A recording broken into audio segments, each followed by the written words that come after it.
Capítulo 18. O problema do calor é que não importa quanto frio você sinta, não importa o quanto você precise se esquentar. No final, o calor sempre fica excessivo. Lembro dos muitos invernos que passei com uma fresta da janela aberta, deixando o frio cortante entrar para combater o fogo ardendo na sala do andar de baixo. Algo no ar gelado me ajudava a dormir. E agora o suspiro profundo da brisa de outono me ajuda a ficar calma, me ajuda a esquecer Cole sozinho no abrigo. Eu não devia ter feito aquilo, penso, pressionando a mão contra minha pele febril. Ele não é apenas uma distração, é também uma desilusão amorosa que vai acontecer a qualquer momento. A lealdade dele é, no mínimo, instável. Um dia ele vai partir ou morrer ou me trair como tantos outros já fizeram. Um dia ele vai me magoar. O sol já se pôs completamente. O céu se tinge de tons cada vez mais escuros de vermelho e laranja. Provavelmente, não posso confiar nas cores que enxergo. Não posso mais confiar em muita coisa.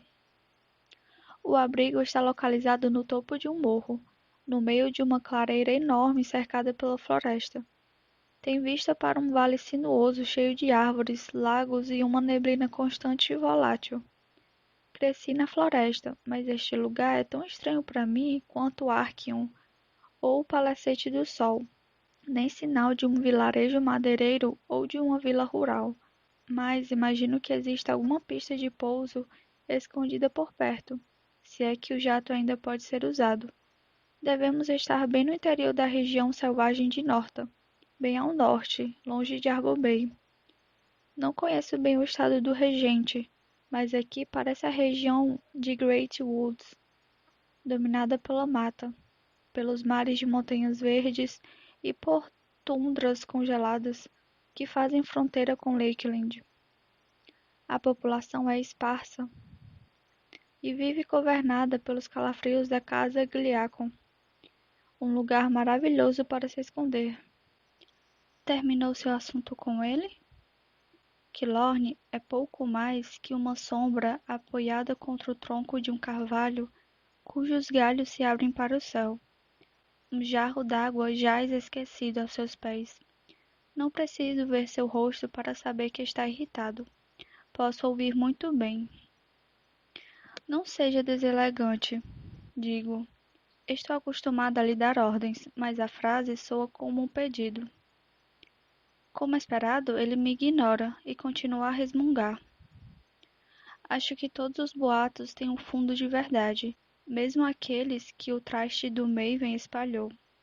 Marlborough seduziu o príncipe para matar o rei. É um choque saber que ele está mais ou menos certo. Quilorne dá alguns passos tortos para a frente, o que me lembra um silfo iral rondando antes de dar o golpe final. E ele dá, porque o príncipe com certeza está seduzido. Se você não parar de falar, vou te transformar numa bateria. É melhor você arrumar ameaças novas, ele diz com um sorriso desafiador. Está tão acostumado com as minhas intimidações que duvido que eu seja capaz de assustá-lo com alguma coisa, mesmo que seja a minha eletricidade. Ele é um homem poderoso, em todos os sentidos da palavra. Não me entenda mal, eu estou feliz por você estar segurando as rédeas dele. Não consigo deixar de soltar uma gargalhada. Feliz? Você está pura e simplesmente com ciúmes. Não está acostumada a dividir e não gosta de ser inútil. Inútil. A palavra o rasga. Posso notar pelo movimento do pescoço dele. Ele se ergue na minha frente, bloqueando as estrelas que começam a nascer brilhantes no céu. A pergunta é: você também está enfeitiçada? Ele está te usando do mesmo jeito que você o usa? Não uso ninguém. Estou mentindo e nós dois sabemos. E você não sabe do que está falando. Você tem razão. Ele concorda baixo. A surpresa quase me derruba. Em mais de 10 anos de amizade, nunca ouvi essas palavras da boca de Kilorn Warren. Ele é teimoso como uma mula, convencido demais, um desgraçado cara de pau na maior parte do tempo. Mas agora, no alto deste morro, ele não é nada do que já foi. Parece pequeno e fraco, um brilho da minha antiga vida que oscila rapidamente para o nada. Aperto uma mão na outra para segurar a vontade de tocar meu amigo como prova de que ele ainda existe. Não sei o que aconteceu quando você era Marina. Não estava lá para te ajudar a passar por aquilo. Não vou dizer que entendo ou que sinto muito. Não é o que você precisa. Mas é exatamente o que quero, para poder sentir raiva dele, para não precisar ouvir o que ele está prestes a dizer. Pena que Kilorn me conhece tão bem. A melhor coisa que posso fazer é dizer a verdade, ou pelo menos o que acho que é a verdade. Embora a voz dele saia firme, seus ombros sobem e descem junto com a respiração pesada e difícil. Ele está assustado. Cabe a você acreditar em mim ou não. Meus lábios se contraem, deixando escapar um sorriso dolorido. Eu estou muito acostumada a ser arrastada por aí, a ser manipulada pelas pessoas mais próximas. Até que Lorne é culpado disso. Mas agora ele me dá a escolha que desejo há tanto tempo.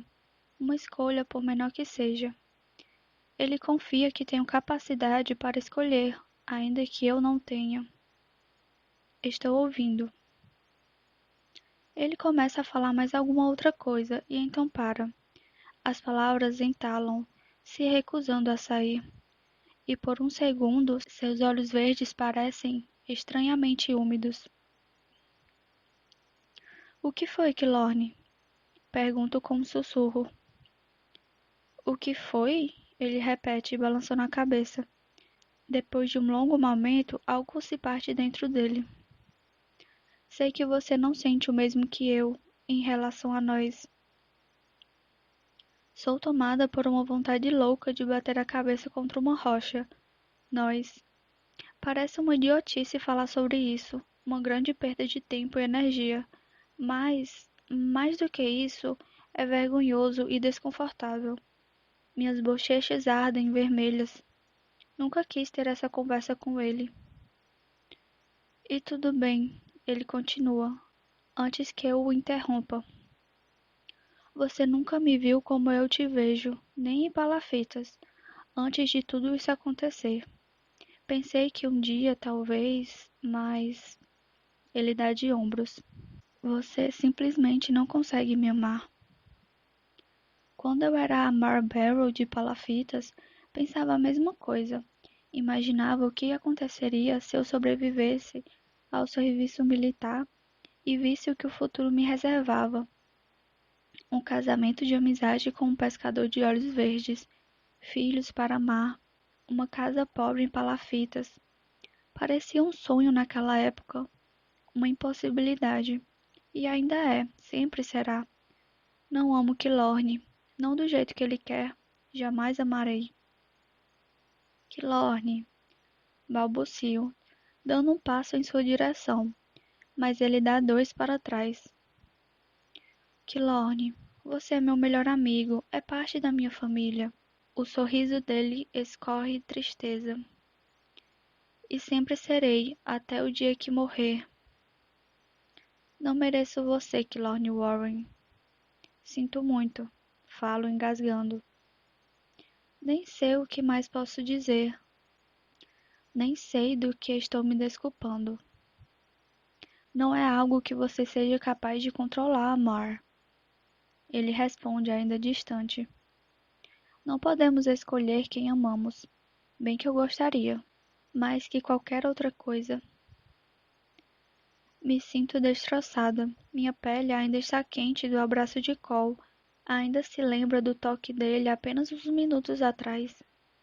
Mas, bem no fundo, contra todas as fibras do meu ser, penso além da clareira, nos olhos cor de gelo, na promessa vazia e no beijo a bordo de um navio. Você pode amá-lo o quanto quiser, não vou impedir. Mas, por mim, pelos seus pais, pelo resto de nós, por favor, não o deixe controlar você. De novo, penso em Maven. Mas Maven está longe, uma sombra nas margens do mundo. Ele pode estar tentando me matar, mas não vai me controlar, não mais. Kilorn deve estar se referindo ao outro irmão, ao filho caído da casa Calore, Cole. Meu escudo contra as cicatrizes e os pesadelos. Ele é um guerreiro, não um político ou um criminoso. Não tem capacidade para manipular ninguém, muito menos eu. Simplesmente não faz parte da natureza dele. Ele é prateado, Mar. Você não sabe do que ele é capaz, nem o que ele quer de verdade. Duvido que o próprio Cole saiba. O príncipe exilado está mais à deriva do que eu, sem criados ou aliados além de uma garota elétrica temperamental. Ele não é o que você pensa, digo. Não importa a cor do sangue dele. O rosto de Kilorn assume uma expressão leve, claramente de desprezo. Você não leva isso a sério. Não levo, digo, triste. Eu sei, e isso torna as coisas muito mais difíceis. Antes eu acreditava que o sangue era tudo no mundo, a diferença entre a luz e a escuridão, uma divisão irrevogável e intransponível, tornava os prateados poderosos, frios e brutais, desumanos até, quando comparados aos meus irmãos vermelhos. Mas pessoas como Cole, Julian e até mesmo Lucas me mostraram como eu estava errada. Os prateados são humanos como nós, cheios dos mesmos medos e esperanças. Não estão livres do pecado, mas também não estamos. Nem eu estou. Se ao menos fossem os monstros que Kilorn pensa que são, se ao menos as coisas fossem tão simples, no fundo do meu coração, invejo o ódio teimoso de Kilorn. Gostaria de poder compartilhar dessa ignorância, mas já vi e sofri demais. Vamos matar Maven e a mãe dele, acrescento, com uma segurança gélida. Matar o fantasma, matar a sombra. Com a morte deles, os sanguinovos estarão a salvo. E Cole estará livre para recuperar o trono, para fazer tudo voltar ao que era antes. Isso não vai acontecer. Ninguém o deixaria voltar ao trono, vermelho ou prateado, e até onde sei, ele não quer. Mesmo? Detesto o sorrisinho que se desenha no rosto de Kilorn. De quem foi a ideia de matar Maven? Como não respondo, seu sorriso aumenta. Foi o que pensei. Ele conclui. Obrigada pela sinceridade, Kilorn. Minha gratidão o pega desprevenido, surpreendendo-o tanto quanto me surpreendeu. Ambos mudamos muito nos últimos meses. Não somos mais o garoto e a garota de palafitas, prontos para discutir por todo e qualquer assunto. Esses dois eram apenas crianças e desapareceram para sempre. Vou lembrar do que você disse, claro. Falo. Minhas aulas nunca foram tão úteis, me ajudando a dispensar Kilorn sem magoá-lo, como uma princesa faria com um criado. Mas Kilorn não se deixa vencer facilmente. Ele estreita os olhos até virarem dois riscos verde escuros, penetrando minha máscara de cortesia. Parece tão enojado que penso que vai cuspir. Um dia, em breve, você vai se perder, ele sussurra, e não vou estar a seu lado para te trazer de volta. Dou as costas para o meu amigo mais antigo. As palavras dele machucam, e não quero ouvi-las, por mais que façam sentido. As botas dele pisam forte na terra dura à medida que ele se distancia e me deixa ali, parada, olhando para as árvores. Ao longe, o jato chia ao retornar para nós. Ficar sozinha é o maior de todos os meus medos. Então por que faço isso? Por que afasto as pessoas que amo? O que há de errado comigo? Não sei. E não sei como mudar. Reunir um exército é a parte fácil. Os registros de Arbor-Bay nos levam a todos os sanguinovos nas cidades e vilarejos da região Beacon, desde Concordia e Taurus até os portos semi-alagados das Ilhas Barne. A lista de Julian nos ajuda na expansão até que todas as partes de Norta estão em nossas mãos. Mesmo Delphi, a cidade mais ao sul do reino, está a apenas algumas horas de distância de jato. Cada povoado, por menor que seja, recebeu mais tropas de soldados prateados com ordens para nos pegar e nos entregar ao rei. Mas eles não conseguem vigiar todos os alvos ao mesmo tempo, e Maven ainda não é forte o bastante para sequestrar centenas de pessoas de um dia para o outro. Atacamos ao acaso, sem padrão, e geralmente os pegamos desprevenidos. Às vezes temos sorte, e eles nem fazem ideia de que entramos na cidade. Shade prova sua utilidade dia após dia, assim como Ada e Nyx. O poder dela nos ajuda a encontrar caminhos ao redor das muralhas da cidade. O dele nos ajuda a atravessá-las. Mas uma hora tudo sempre chega em mim. Sou sempre eu a confrontar cada um dos sanguinovos, explicar o que são e que tipo de ameaça representam para o rei. Então lhes ofereço uma escolha, e ele sempre escolhe viver, sempre nos escolhem. Distribuímos salvo-condutos às famílias, encaminhando os que ficaram para trás aos vários santuários e bases operados pela Guarda Escarlate, pelo comando, como Farley diz, cada vez mais misteriosa. Alguns são até mandados a Tuck, através da segurança do coronel. Ele pode odiar sanguinovos, mas Farley me garante que ele não vai rejeitar vermelhos de verdade. Os sanguinovos que encontramos estão assustados, outros raivosos, mas alguns ficam surpresos, geralmente as crianças. A maioria não sabe o que é, mas alguns sabem e já são assombrados pelas mutações do nosso sangue. Na periferia da cidade de Raven, encontramos Luther Carver, um menino de 8 anos, de cabelo preto e fino, pequeno para a idade, filho de um carpinteiro. Encontramos Luther na oficina do pai, dispensado da escola para aprender a profissão. Levo pouco tempo para convencer o Sr. Carver a me deixar entrar, embora ele observe Cole e até Nix com desconfiança. O menino se recusa a me encarar, seus dedos minúsculos agitados de nervoso. Ele treme quando falo com ele e insiste em me chamar de garota elétrica. Seu nome está na lista porque você é especial, diferente. Conto a ele. Você sabe do que estou falando? O menino sacode a cabeça com violência. Sua franja comprida balança de um lado para o outro. Mas o pai está de pé atrás dele, como um guardião. Solene e devagar, ele faz que sim com a cabeça. Tudo bem, Luther. Não é motivo nenhum para ter vergonha. Digo, estendendo a mão por sobre a mesa, sobre a marchetaria, certamente feita por Carver. Mas os dedos do garoto não me deixam tocar. Recuam para o colo, para fora do meu alcance. Não é nada pessoal, Carver diz, pousando a mão sobre o ombro do filho para tranquilizá-lo. Luther não.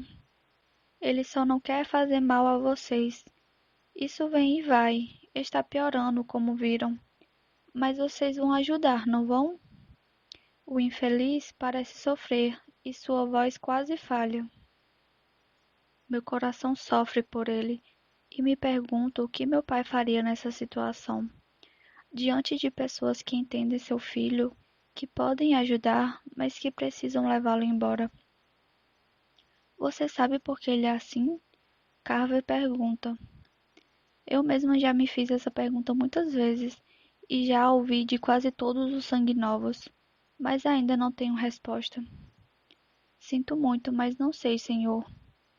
Sabemos apenas que os poderes vêm de uma mutação, algo inexplicável no nosso sangue. Penso em Julian e nos seus livros, na sua pesquisa. Ele nunca chegou a me ensinar mais sobre o cisma, o momento da antiguidade quando o sangue prateado se separou do vermelho, resultando no mundo de hoje. Suponho que um novo cisma tenha começado, com sangues como o meu. Ele estava me estudando antes de ser capturado. Estava tentando descobrir a resposta para essa pergunta, mas não teve chance de encontrá-la. Cole muda de posição e quando ele contorna a mesa, espero ver a máscara intimidante que ele sempre veste. Em vez disso, abre um sorriso bondoso, tão largo que quase chega aos olhos. Então se ajoelha para encarar Luther nos olhos. O menino fica fascinado, atônito não apenas pela presença do príncipe, mas também por receber a sua atenção total. Alteza, ele chia e até tenta fazer uma reverência. Atrás do menino, o pai não demonstra a mesma etiqueta e franze a testa. Príncipes prateados não são seus visitantes prediletos. Ainda assim, o sorriso de Cole aumenta, e seus olhos estão fixos no menino. Por favor, me chame de Cole, ele diz, estendendo a mão. De novo, Luther se afasta, mas Cole parece não se importar. Na verdade, aposto que já esperava por isso. Luther cora, e suas bochechas vibram em um tom vermelho escuro adorável. Desculpa. Não foi nada, Cole responde. Na verdade, eu fazia a mesma coisa quando era pequeno, um pouco menor que você. Mas eu tinha muitos professores, e eu precisava deles também. Acrescenta, com uma piscadela. Apesar do medo, o menino sorriu um pouco. Mas você só tem o seu pai, não é? O menino engole em seco, e sua pequena garganta vacila, então faz que sim. Eu tento. Carver diz, segurando o ombro do filho novamente. Entendemos, senhor, digo a ele, mais que qualquer um. A curiosidade de Luther é maior que a timidez. O menino cutuca Cole com o sapato. O que deixava você com medo? Diante dos nossos olhos, as mãos espalmadas de Cole se acendem numa chama quente e agitada, mas também estranhamente bela. Um fogo lento e dançante, amarelo e vermelho, preguiçoso nos movimentos. Se não fosse pelo calor, pareceria uma obra de arte, não uma arma. Não sabia controlar isso, Cole disse, deixando a chama brincar entre seus dedos. Tinha medo de queimar as pessoas, meu pai, meus amigos, meu... A voz dele quase trava. Meu irmão mais novo. Mas aprendi a fazer o fogo me obedecer, a não machucar as pessoas que eu queria proteger. E você também pode aprender, Luther. Enquanto o garoto observa, fascinado, seu pai não parece tão convencido. Mas este não é o primeiro pai que encontramos, e estou preparada para a sua próxima pergunta. Esses que você chama de sangue novos, eles podem fazer isso também? Podem controlar o que são?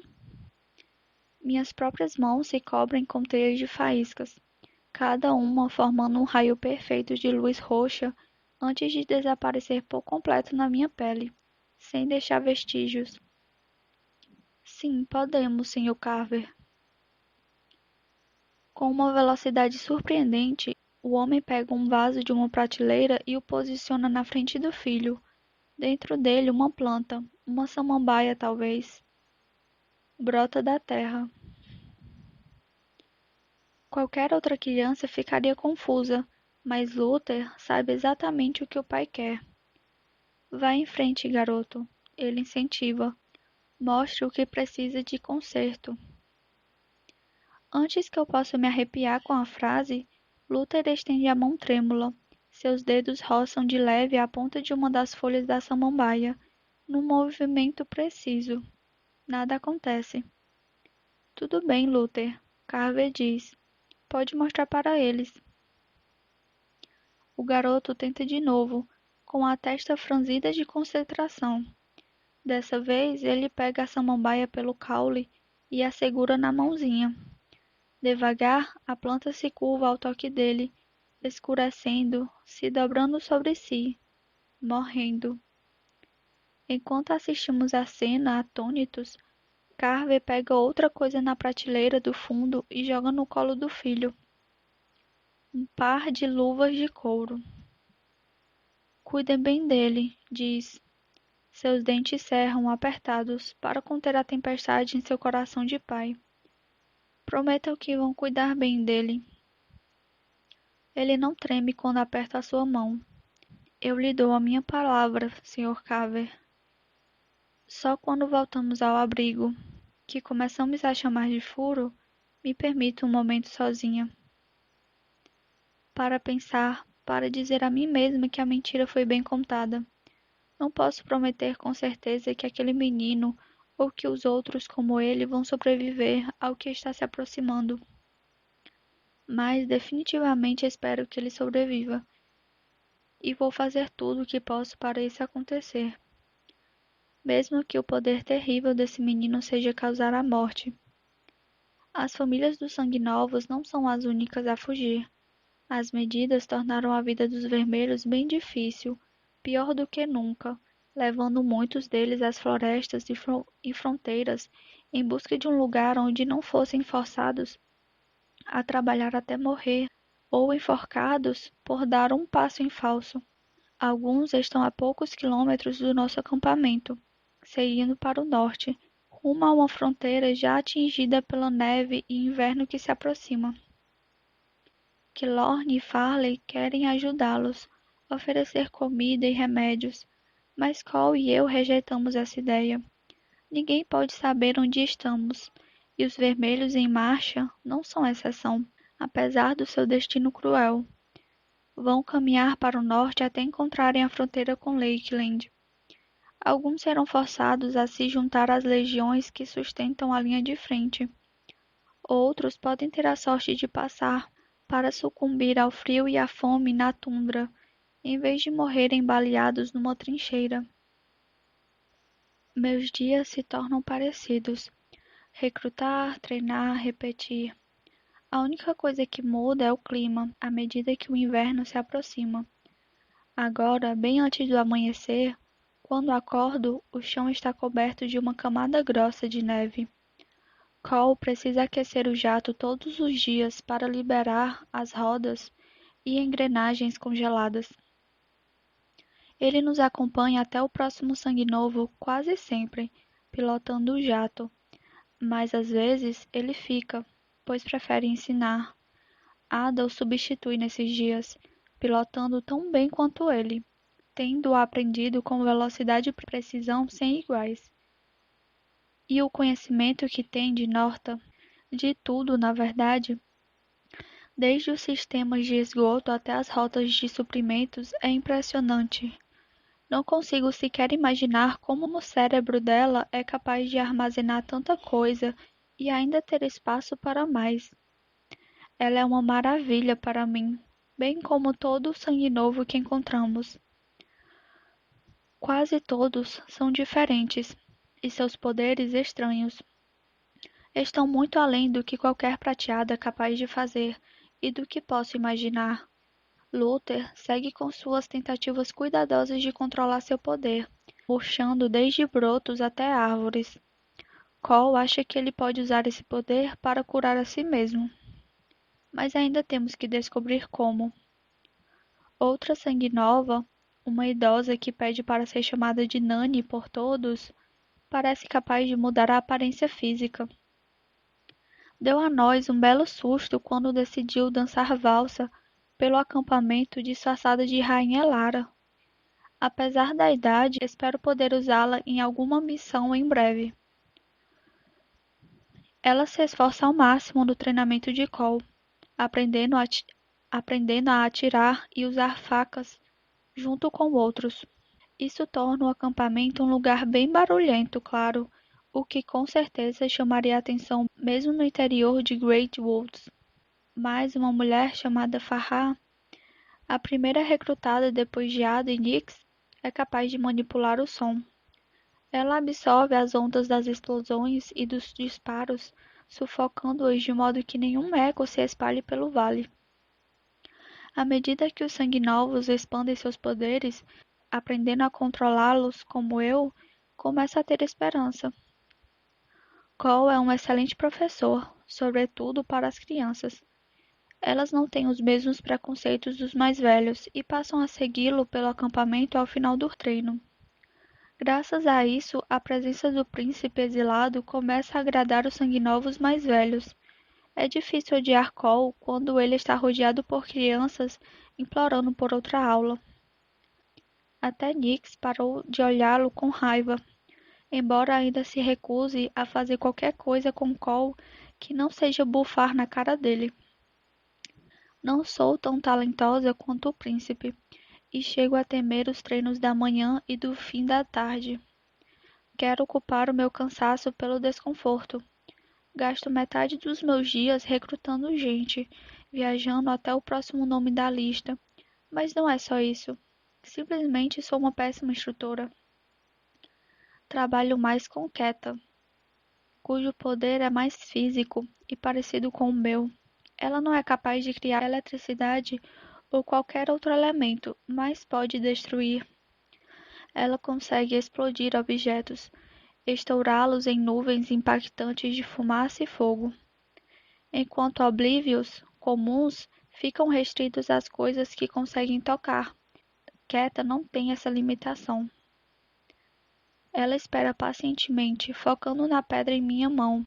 Faço o máximo para não me encolher diante de seu olhar explosivo, ciente do que é capaz de fazer. Na curta semana desde que a encontramos, ela passou da destruição de bolas de papel, folhas e galhos para pedras sólidas.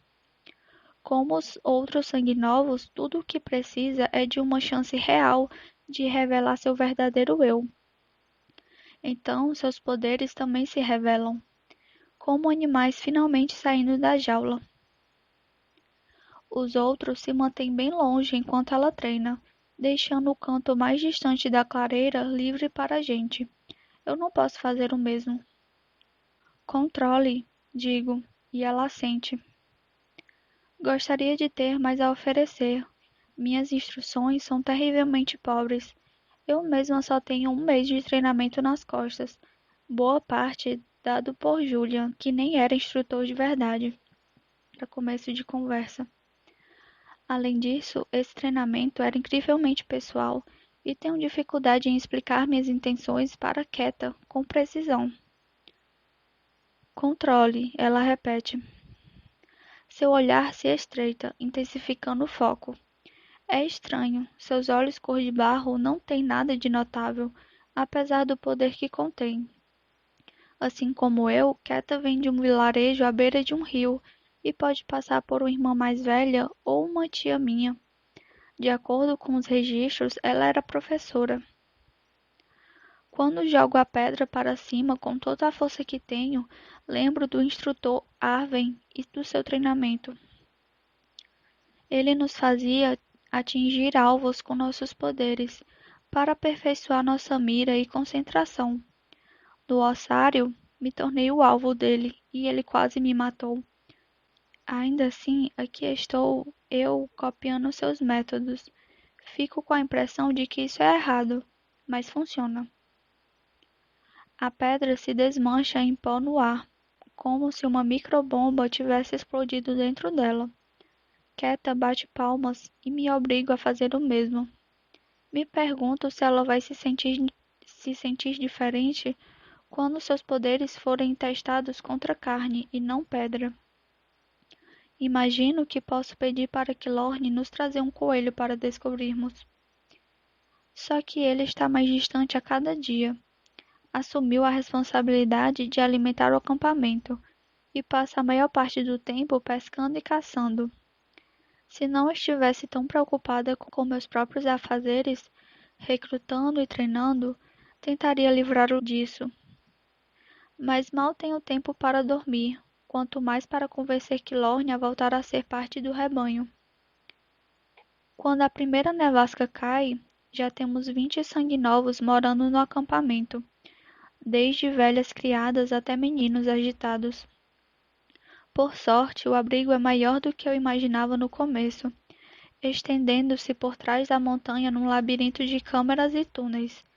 Alguns ambientes têm claraboias, mas a maioria é escura, então também temos que roubar lanternas em cada lugar que visitamos. Durante a primeira nevasca, o furo oferece abrigo para todos os 26 de nós dormirem confortáveis, e ainda tem espaço para mais. A comida é abundante, graças a Kilorn Farhá, que o torna um caçador silencioso e mortal.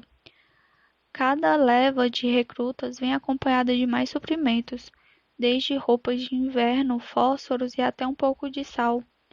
Farley e Clancy usam suas conexões no mundo do crime para conseguir o que precisamos, mas às vezes recorremos ao bom e velho roubo.